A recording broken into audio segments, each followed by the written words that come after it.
Hi everyone, I'm back with another video about Diablo 4 Season 4, and today I want to talk about Paragon Boards and how the new patch changes the approach that we have to take in order to build an effective setup. So depending on the patch that you're talking about in Diablo 4's short history, well, there are kind of like certain guiding principles in how to make a good Paragon board. And in the future, it will mostly mean you have to make a quite defensive board.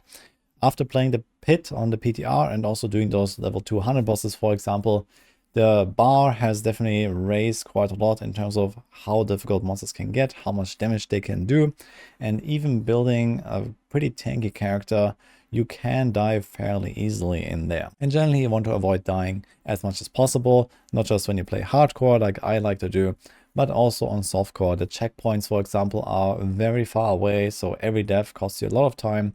And also, for example, in the pit, if you die too many times and you're too slow, then the timer advances, and if you miss the timer, you don't get your masterworking materials in the pit. So in that case, there is actually a pretty strong incentive to stay alive and make sure they get through the run. Not only that, but it's not just the monsters that deal a lot of damage. In particular, the bosses at the end actually hit like a truck. And you can see this here. When we go into the boss fight, there are these extra shadow bosses that pop up, like here, for example. And you have to dodge like certain incoming attacks. And there's a lot of crazy stuff going on. In these higher pit levels, there are up to 3 of those bosses coming in and doing some attacks. There's like a Lilith with a wave, and there's, you know, some mortar shooting at you, and there's like some projectiles flying around, and all this stuff really hurts like a truck. So if you stand in one of these AoEs, you're usually dead if you don't have any kind of like immunity shield or like at least a barrier running, like an ice armor, or like in the case of a rogue, for example, I have 5 dark shard stacks, and even then it's pretty scary on those higher tiers. So in general, you try to stack up a lot of defenses in order to kind of at least somewhat comfortably get through those higher pit levels, because you kind of want to farm them as high as possible. Now there is obviously a bit of like a DPS limitation here as well, but it seems like building enough DPS for the pit is not such a problem, but it's more of a problem of survival. And especially for people that may be a bit unfamiliar with the pit at first, which is, well, basically everyone, but also the individual boss attacks that have been somewhat irrelevant in the past, but now suddenly you have to actually play around them and dodge them. Well, there is, yeah, definitely, it's a bit overwhelming basically. And building a somewhat tanky character is the way to go, in my opinion, even for softcore players. On top of all of this, Blizzard has effectively removed all of the damage reduction stats they could previously get on your gear. So, for example, here on the chest, on the pants, you used to have a lot of damage reduction.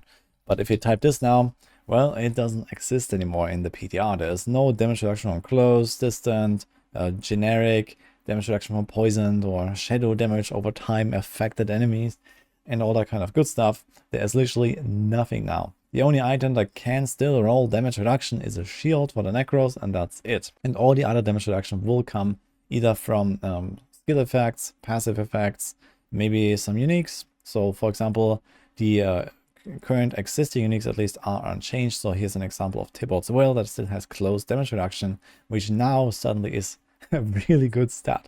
It's kind of funny actually, because with this patch, these damage reduction uniques have actually gained a lot of value despite us not being able to temper on them. So you can actually get a bit of damage reduction here from some of these uniques. Or for example, the Shaco has 20% and these kind of things.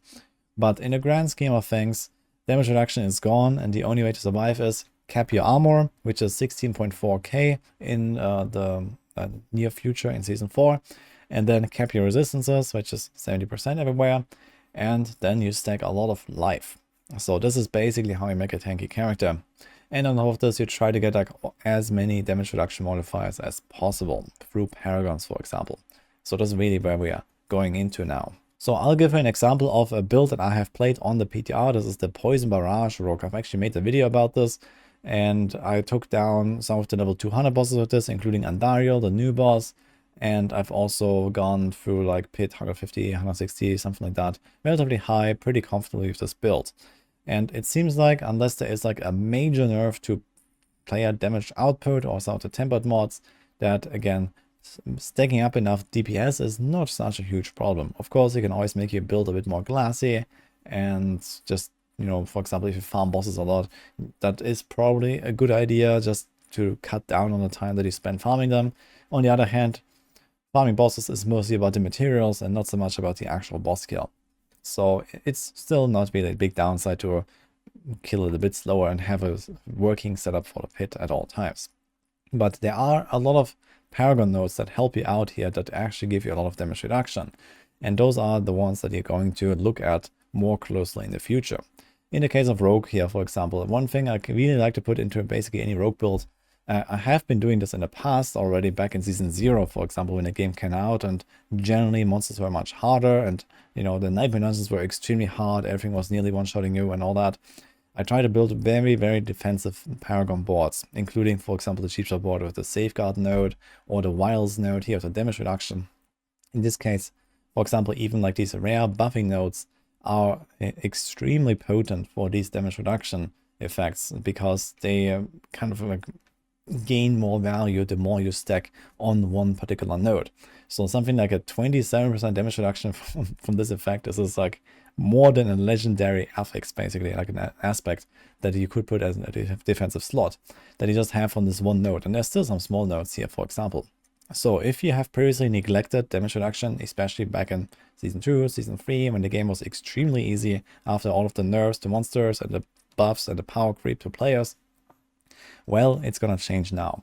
And these kind of Paragon nodes are suddenly going to be really valuable and something you really want to invest in. Here's another example, for the Sork with the Burning Instinct board that we have here. This is like something that I really like to take on basically any Sork build, because usually you go for some burning effect anyway, and it can do kind of a similar thing here with the Smoldering Embers node that gives you this huge damage reduction effect. And similar, I have a rare buffing glyph here, the Tactician glyph, for example, that also buffs this damage reduction effect to even more. And then you can stack these small nodes as well, and you can get a lot more damage reduction here as well. But not only that, it's also about stacking a lot of life. In the future, you're going to have a lot more life than in the past, because basically life now rolls on pretty much every piece. And you can also now temper and masterwork those life mods as well. So you can get it as a normal roll, for example, and you can get it as a temper roll if you really want to, although they are somewhat inefficient compared to other choices most of the time. But it is an option to stack double life on like basically all of your armor, and you can get even life on your weapons as a roll and on the rings. Basically every single piece has it, I think. So life values are going through the roof in the future. And now also back in Season 3, I think they made life nodes scale multiplicatively with all of your life. So all these Paragon 2% life nodes actually multiply your total life pool by 102% basically. So it actually scales up crazier and crazier the more you have of it, to the point where people are going to run around with like, you know, 50,000 life or even more. And, you know, barbarians with a Shaco and a grandfather equipped or something. You can probably go all the way to like 100k life at some point if you really want to. And that is going to be another kind of primary way of building up your defenses and your survivability in the future. These life nodes are actually really impactful and very efficient on those Paragon boards in the grand scheme of things. Now, if you look, for example, how many points do you have to spend to get a certain effect from the Paragon boards, well, it's usually not really that much to try to grab some good nodes somewhere on the side. I'll give you an example. So we are here on this exploit weakness board, and you see here that we want to take this legendary node and also want to get a glyph. And there is, for example, here some life nodes, the cold resilience, and also has cold res, which is kind of like a nice little bonus. So that would potentially allow us to skip one res roll on our gear on top of that. But let's just look at the life here and how many points you have to spend to path here. So I'm pathing in. And basically from this side here, because then I'm kind of close to this node already, and I want to grab this exploit weakness board. And we also have this damage reduction effect here that I mentioned is also pretty valuable. So usually one cluster of these like defensive nodes gives you somewhere in the range of 8 to maybe up to 15% or so effective hit points, or yeah, roughly like half or so of a legendary aspect in most cases, in terms of like how much value it actually brings. So here there's 4% life, here's 2% life, here's another 2%, so this is like 2 to 4. And because it's multiply, this is a little bit more than 8% basically for your total health pool, which is kind of on the low side, but we also have the res that, could potentially be another, life roll you can put on a gear or something like that, because you might be able to skip a res roll. And suddenly we're looking at like, again, 10, 12, maybe 15% extra EHP. And similar here as well. You have 8% damage reduction and then 2 and 2 and 2. And even some armor, although armor has kind of like fallen out of favor on Paragon boards, I feel. In the past, I used to stack them quite a lot, especially on rogues, because it was easy to really get a lot of it and then scale it up so that you don't need, for example, disobedience aspect. However, these days we have Juggernaut, and Juggernaut is extremely powerful, and you kind of want to avoid armor these days because of Juggernaut aspect. But it's like a nice bonus, I guess. And again, you get like, 8 is like 2, 4, 6, 14, and yeah, actually a bit more damage reduction than that. So you get a lot of damage reduction here from both of these clusters. And you don't really spend many points. This is 4 points and basically no pathing, because I path in there anyway, and I have to go here anyway. So there's like no pathing at all.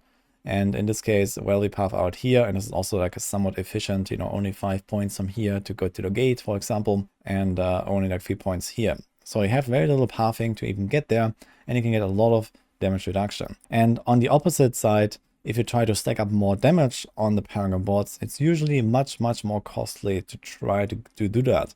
Because, for example, if you want to try to get this exploit node here, so this has a bunch of vulnerable damage and a bunch of injured damage.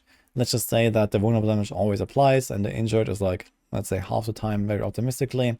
So this is something like a 30-something% additive damage node here, and then there's like another one. This is like another 10 or so, and this is like another 10. And yeah, we would have something like 50% or so additive damage here. And 50% additive damage in most builds is actually not really all that much.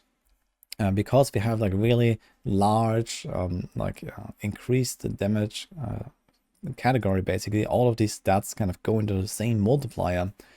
Adding 50% is not really that impactful. At least back in Season 3, typical builds have somewhere in the range of like 900 to 1400% or so additive damage increases.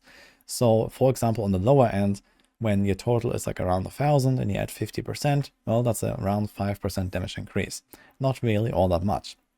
And in this case, we have kind of like a similar pathing of like 1, 2, 3, and then we have to do 1, 2, 3 here, maybe like some of the blue nodes as well. And yeah, you get like maybe a 5% increase compared to, let's say, the 10 to 15% effective hit points increase that you can get from the Paragons. So this means that it's actually much, much more efficient to stack up the damage reduction nodes compared to the damage nodes in the future. And a similar pattern kind of goes everywhere into the Paragon board. So for example, if you want to grab, let's say, the oppress node here, this also has 30% damage and 50% crit damage. Let's say there's like 40 and like on average or something, and then it's like some small nodes here. It's like maybe 60, 70 or so for, 1, 2, 3, 4, 5, 6, 7, 8, 9, 10 points if you want to take all the blue ones. Very often you don't even take the blue ones, at least not those that you can avoid, because you kind of want to like stretch out your Paragon boards a little bit and try to, for example, get another legendary node here or get another glyph there in order to just get another kind of like important multiplier that might be relevant to your build. And if you do that, yet again, you can see this here, for example, when you go over like the typical glyph. Let's find a glyph here. So here's Canny, for example. This has like a pretty typical effect. It has a bunch of additive damage. So here, let's say we always do non-physical damage. This is like a poison build. So we have like minimum requirements met, and we have 53% non-physical. Again, if you have like around 1000% or something already, then this is like a 5%-ish increase. Not really all that much from the primary effect, but then you also have the secondary that is like another around 10%, slightly less, because you have to stack it up first. So in this case, the glyph is something like 14% DPS or so if you go for the minimum requirement. And in the past, I actually stacked up glyphs to the maximum very often because they were a very efficient source of stacking up these increased damage stats and getting that additive damage category very, very high. But in the future, this doesn't really seem to be the case anymore. And I think it's better to actually just kind of like stack up minimum requirement glyphs a lot more than we used to. Some classes and also some builds were already doing this quite a lot. And I'm definitely going towards that scheme as well. And I want to show you why as well. So for example, these new tempered mods can give you a lot of these new additive damage types. So we can go on temper here and we can say, let's say close damage. Let's just say that we would put something like close damage here on our weapon, and you can get 85% close damage on a one-handed weapon. Times 2, this is 170. You can do this times 4. If you also want to put it on your two-handed weapon, you can get 340% close damage now, just like that on your weapons, if you really want to get that specific temper mod. And then you can start masterworking this stuff as well. And just by default, masterworking gives you almost a 50% bonus.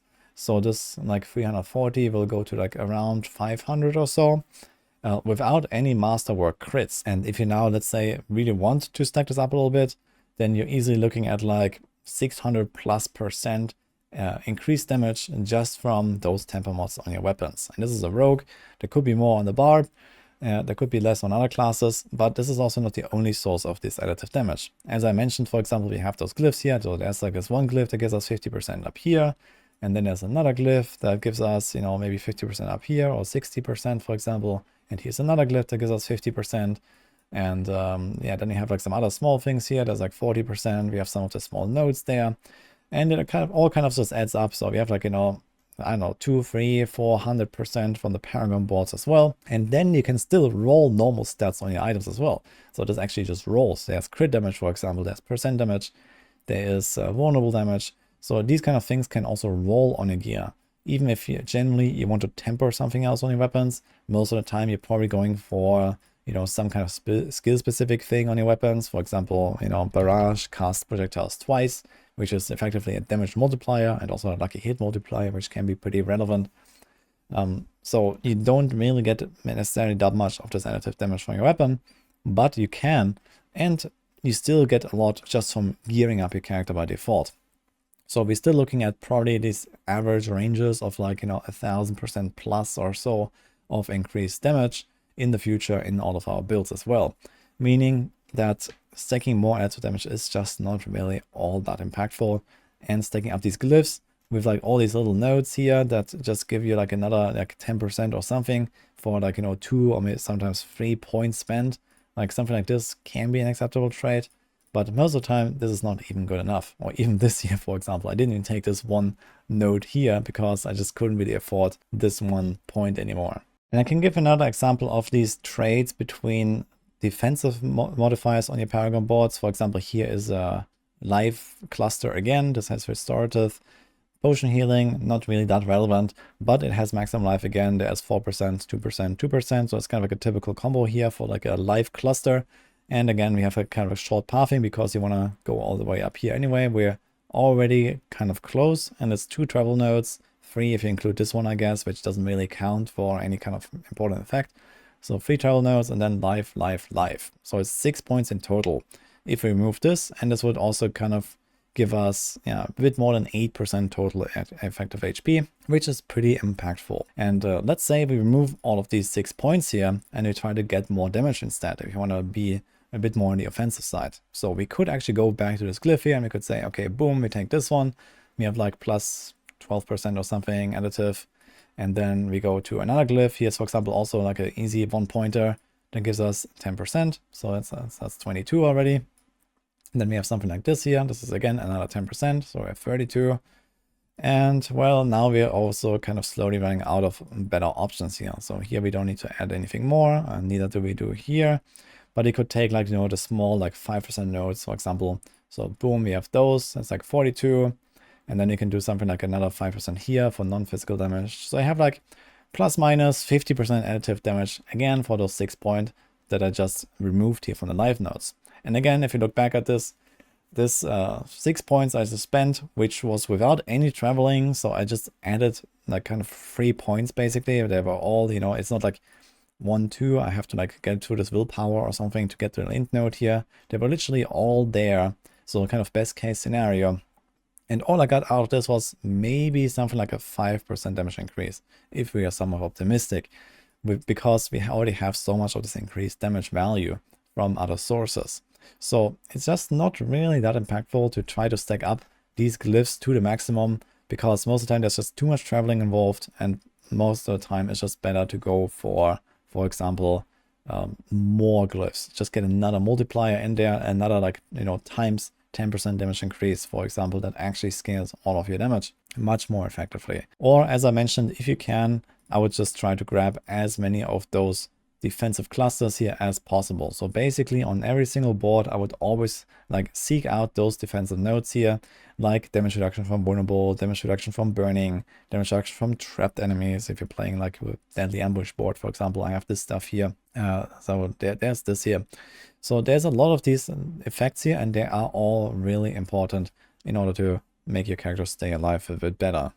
It's actually quite curious how much this has changed the way that I build these Paragon boards, and here's a perfect example. So in the past, whenever I had the deadly ambush board, I would very often actually path in, for example, from this side here, trying to grab the armor, because armor was kind of like more relevant back in the day when we didn't have Juggernaut aspect. Then maybe I would grab the legendary because it's right there. And then we would go up here to the glyph or something like that. And most of the time I would actually also, for example, stack up like a strength glyph here. That is actually a strength glyph right now, the ambush glyph. And you see here, there's like some nodes all the way up here on the right, and I didn't take any of them because right now they're too far away. But in the past, I used to kind of like max out a glyph here and do something like this here. And then we kind of ignore this part here, let's say. And you would have like a, 54 strength glyph fully maxed out, and then you kind of want to path out here because there's only 5 points. There's 4 of them as dexterity, which is kind of nice. So this used to be like a very common thing for me to do with any kind of trap rogue build that needs deadly ambush. But now you see how much different the board looks because I try to build it more defensively, because I want to grab these life nodes here. So again, we have like res and life here, for example.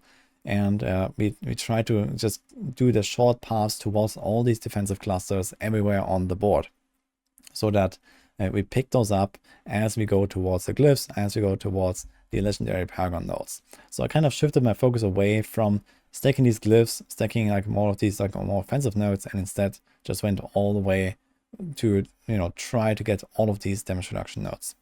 Another thing is also that the damage reduction modifiers that apply to enemies and are not based on a character are not always necessarily applying to all of the damage they take. And you see an example here right now. So I have like a Shadow Enchanted Elite here, and I tested this out with debilitating Raw on the Druid. And I just shouted debilitating Raw on the guy, and you see here he hits me for like, I don't know, 25% of my health or something like that. And then he spawns a Shadow. You see the Shadow almost kills me here in one shot basically, despite debilitating Raw clearly still being up.